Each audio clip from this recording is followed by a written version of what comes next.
Jeg har lige lavet en ny YouTube-kanal, og det er så den her. Og jeg vil bare lige sige, at der kommer nok til at være sådan meget sådan haul og roomtour og DIY og sådan outfit og makeup og hairstyles. Og jeg vil bare sige, at der kommer nok ikke så meget makeup, fordi at, jeg er ikke begyndt at gøre min makeup endnu, fordi jeg er kun 10 år. Jeg vil meget gerne have, at I ser mine videoer og liker dem og giver dem tommel op. Fordi at jeg har altid drømt om at være på YouTube, og nu har jeg lidt kunnet det, og jeg er bare så glad, fordi jeg har nemlig haft det, men jeg har ikke lagt nogen video.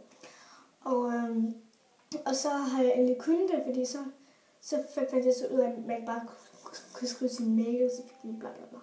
Så nu er jeg så kommet ind igen, og nu vil jeg så lægge den her video ud, og jeg er virkelig glad for den. Altså for, at jeg har fået min... At jeg har fået min bror igen. Så ja. Jeg tror, jeg vil lægge den ud.